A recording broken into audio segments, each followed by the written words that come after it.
Musa Khawula, a name that's become synonymous with chaos, controversy and fear in South African celebrity circles. For years, he's been known as the man who spills the tea, the gossip blogger who will say what everyone else is scared to say. But behind that social media persona, a darker story has been unfolding, one that goes far beyond gossip. This isn't just about online drama anymore. Musa Khawula is now facing serious criminal charges that combine real-world violence with digital crimes, something almost unheard of in South African celebrity culture. Let's start from the beginning. Musa's rise came through social media, where his posts, often spicy, cruel or shocking, targeted celebrities, business people and even social activists. But while he built a reputation for exposing others, the law started closing in on him. It turns out there's a long list of people and organizations who claim to be victims of his actions, and some of them allege not just defamation, but real physical harm. Right now, Musa is facing multiple court cases across South Africa, including in the Western Cape, Fochville and Randburg. These aren't just minor cases. They include murder, attempted murder, reckless driving, defamation, hate speech, and violations of the Cybercrimes Act of 2020. To put it simply, Musa isn't just being accused of hurting reputations online. He's being accused of endangering lives offline. One of the most serious charges is a pending murder case from 2022 in the Western Cape. The details are still under wraps, but Musa himself has publicly claimed it was self-defense. Still, the state is taking it extremely seriously. Every time he applies for bail in his other cases, the murder charge gets brought up as a major reason to keep him behind bars. In the eyes of the court, this case alone paints him as a potential danger to society.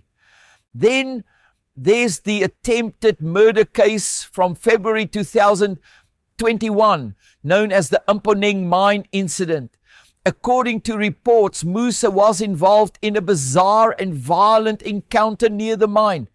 Witnesses say he was found partially naked beside his car, and when a local couple stopped to confront him, things escalated quickly. Musa allegedly drove off, made a U-turn, and came back, ramming his car into the man who had confronted him. The victim was left injured on the road, and Musa reportedly fled the scene. He was later arrested at a nearby tavern. Initially, the charges were for reckless and negligent driving, but prosecutors later upgraded them to attempted murder and failure to report an accident. What makes this worse is that Musa reportedly skipped court appearances afterward, forcing the police to issue a warrant for his arrest. His bail was revoked, and when he was rearrested, it showed a clear pattern of what prosecutors now describe as non-compliance, basically ignoring the legal system altogether. That behavior now plays a big part in why the state keeps opposing his bail in all other cases. But the story doesn't end with physical violence. Musa's biggest battlefield has always been online. In October last year, where Musa Khawula allegedly posted derogatory statements against the businessman as Simdumise Nxumalo, who's known as Uzi Nxumalo. This is where Musa Khawula allegedly accused Zi Nxumalo of, cheating on his then pregnant wife, the former Miss SA Tamrin Green. And that's where he's allegedly caused deep emotional and reputational damage to several people.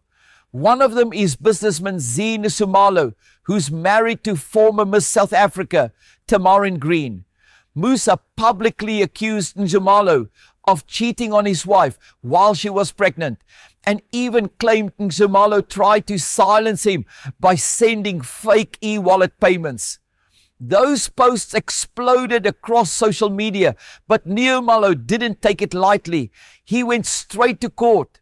Today, Musa faces charges of defamation, hate speech, criminal injury, and violating Section 19 of the Cybercrimes Act, a serious offense involving deceptive electronic communication.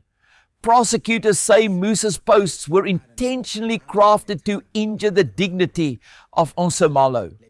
In simple terms, the state believes he used his platform not to share opinions, but to deliberately destroy someone's reputation for views and engagement.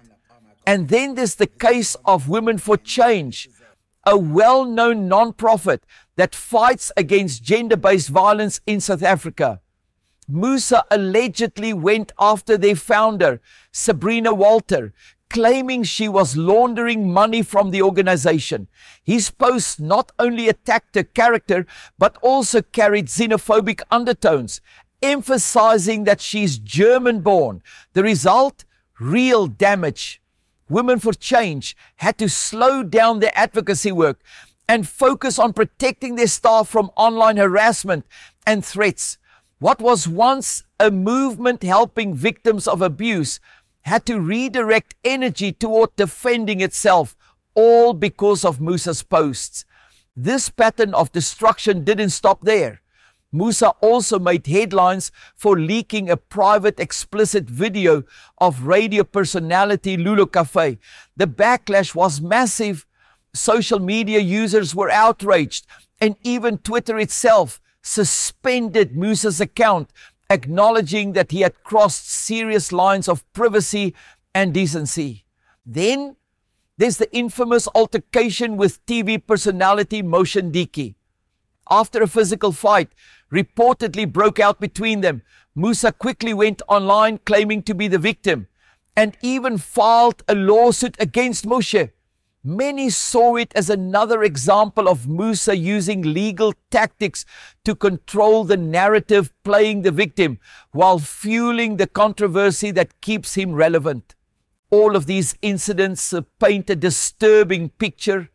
A man whose actions blur the line between online chaos and real-world consequences. And the South African justice system is now treating it that way. The Cybercrimes Act of 2020 was designed to handle exactly this type of behavior. People using the internet to spread lies, invade privacy, or cause harm. In Musa's case, prosecutors are combining traditional laws like crimen injuria, which protects people's dignity, with modern cybercrime laws.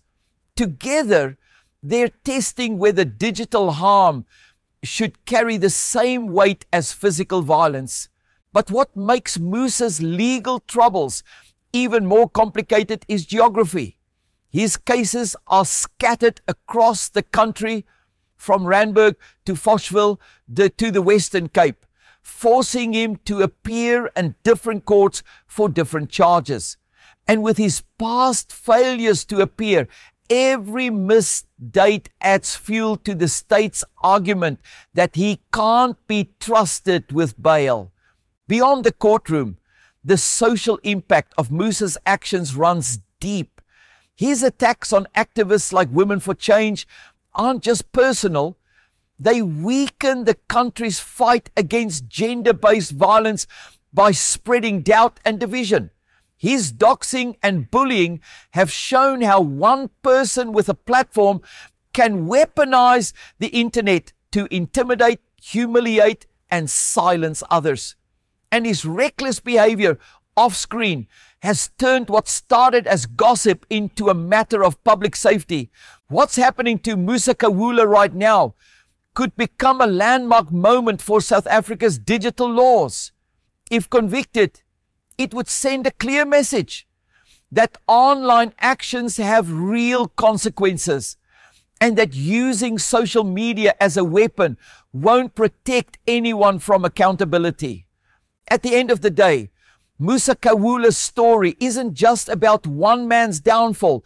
It's about the intersection of fame, recklessness, and accountability in the digital age.